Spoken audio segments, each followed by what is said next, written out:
સાંભળીએ મારી વાર્તા આ શ્રેણી અંતર્ગત નૃત્ય શાહ સાથેની ત્રિલોક સંઘાણીની વાતચીત, કેટલીક માઇક્રોફિક્શન સ્ટોરીઝ અને કાવ્યો.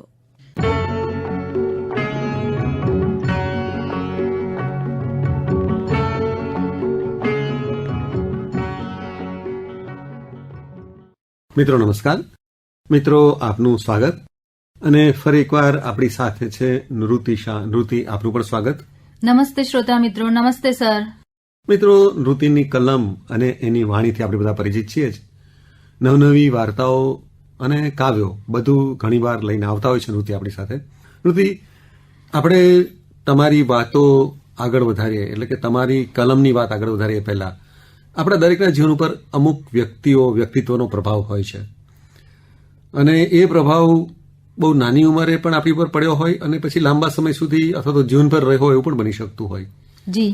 તો આપણે તમારા જીવનમાં એવા વ્યક્તિત્વની આપણે વાત કરવી હોય તો કયા વ્યક્તિત્વનું નામ આપણે લઈએ? બહુ સરસ સવાલ પૂછ્યો સર. મારા જીવનમાં જે એક વ્યક્તિનું નામ આપીશ હું તમને, કે જેની ખૂબ જ અસર છે અને જે મારા ગુરુ કહી શકાય, જેમને મેં મારા ગુરુ પણ માનેલા છે, તો તે છે મહાન સંત અને યુગ પરિવર્તક શ્રી સ્વામી વિવેકાનંદજી. તો સ્વામી વિવેકાનંદજીનું પોતાનું જીવન જ એક આપણા માટે પ્રેરણારૂપ હતું. એમના એક જીવનના પ્રસંગો, નાનપણથી લઈને યુવાવસ્થાના, કે એમની આપેલી વાતો, શિખામણો અને એમણે કરેલા કાર્યો એ દરેકે દરેક આપણા માટે પ્રેરણારૂપ છે. પણ એમની 2 થી 3 વાતો મને ખૂબ ગમે છે અને તેને હું અનુસરું છું. કે ઉઠો જાગો ને ધ્યેય પ્રાપ્તિ સુધી મંડ્યા રહો, તે એમનું બહુ જાણીતું એક સૂત્ર છે.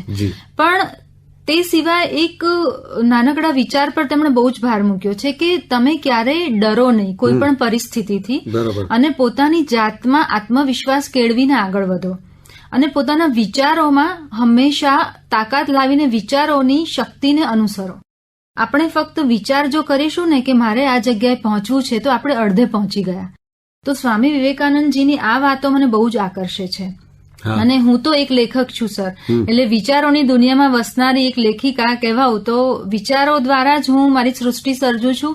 અને હા, નિડરતાને આપણા જીવનમાં જો આપણે સ્થાન આપીશું તો કહેવાય ને કે અડધો જંગ આપણે જીતી જઈશું. જી. એટલે આપણે જેને યુગ પ્રવર્તક કહી શકીએ એવા સ્વામી વિવેકાનંદજીનો જીવનનો ઘણા બધા ઉપર પ્રભાવ રહ્યો છે અને આપણે કહી શકીએ કે આપણા દેશના યુવાનોને એક નવી દિશા ચીંધવામાં એમના સંદેશાઓ, એમના લખાણોએ બહુ મહત્વનો ભાગ ભજવ્યો છે, આપણે સ્વીકારવું પડે. ઋતુ, હવે આપણે વાત કરીએ કે આજે તમે તમારા હાથમાં થોડા કાવ્યો પણ છે અને થોડી વાર્તાઓ પણ છે, તો સૌથી પહેલા વાર્તાઓ રજૂ કરશો? બિલકુલ. શ્રોતા મિત્રો માટે આપણે કેટલીક વાર્તાઓ લાવ્યા છીએ અને અંતમાં કાવ્ય પણ રજૂ કરીશું. મારી એક વાર્તા છે, માઇક્રોફિક્શન સ્ટોરી પહેલ કરીને છે. જી. તો એ આપણે શ્રોતાઓ સમક્ષ રજૂ કરીએ. બરોબર. આશા રાખું છું કે શ્રોતાઓ આપને ગમશે. ગૌરી સ્કૂલમાં ટીચર તરીકે હજુ ગયા મહિને જ એપોઇન્ટ થઈ હતી. તે, તેનો પતિ ગૌતમ અને દીકરી સ્વરા આમ તો પાસેના નાનકડા ગામના હતા, પણ ગૌતમને ટ્રાન્સફર થતા અહીં આવ્યા હતા, આ મેટ્રો સિટીમાં. એક ફ્લેટ ભાડે રાખ્યો હતો અને જરૂર મુજબ સાદગીથી જીવવા ટેવાયેલા. ત્યાં ફ્લેટના સૌ રહીશો સાથે બહુ હળતા મળતા નહીં.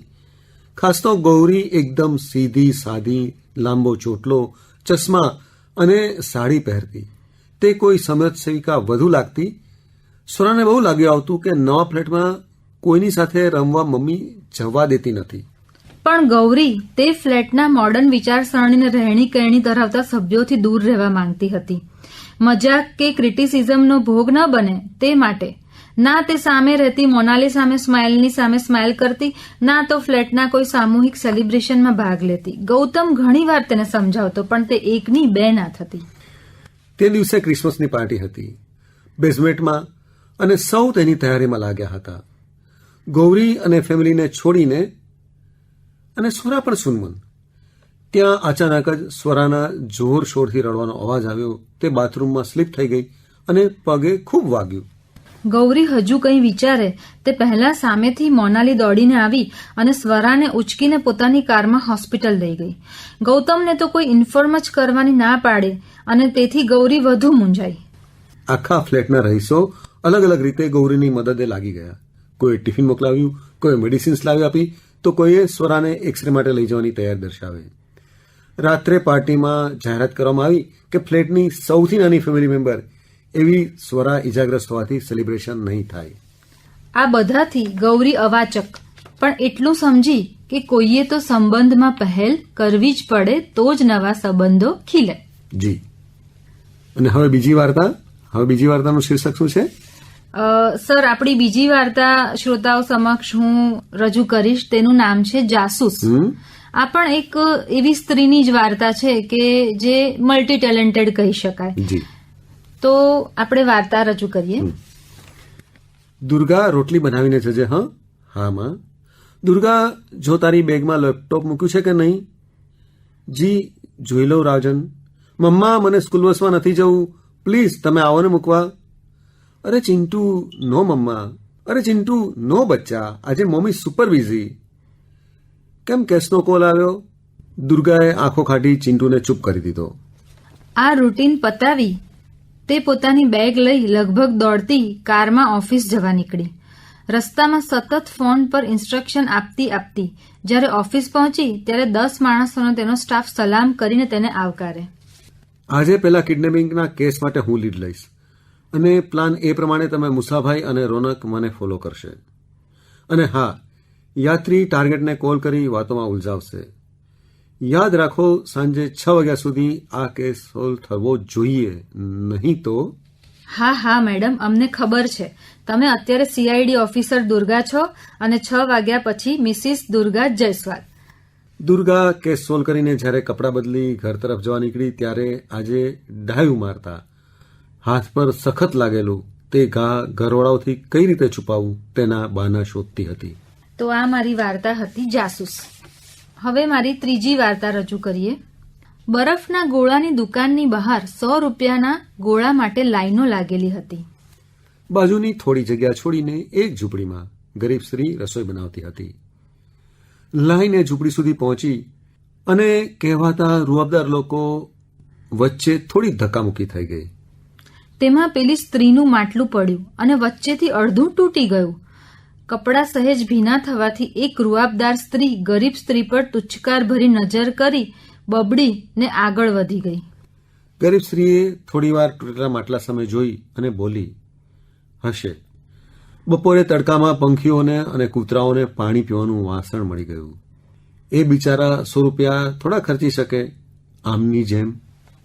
તો નૃત્ય, દરેક વાર્તામાં એક સંદેશ હોય છે, એક ભાવ હોય છે. અને હવે આપણે કાવ્યો લઈશું. હા, બિલકુલ. હવે કાવ્યોની રસધારા દ્વારા શ્રોતાઓને આપણે તરબતર કરી શકીએ તો આનંદ થશે. કાવ્યોમાં હું નાનકડા કાવ્યો લખું છું વધારે, અને મારા કાવ્યો ગઝલ પ્રકારના કહી શકાય અને મુક્તક પ્રકારના કહી શકાય. તો એક કાવ્ય હું રજૂ કરું છું. કરી છે જિંદગીને સત્યને હવાલે જ્યારથી હવાઓ જૂઠની વધારે આસપાસ આવે છે. ન ઝૂકવું ન ભાગવું ન હારવું એ તય છે. ન ઝૂકવું ન ભાગવું ન હારવું એ તય છે.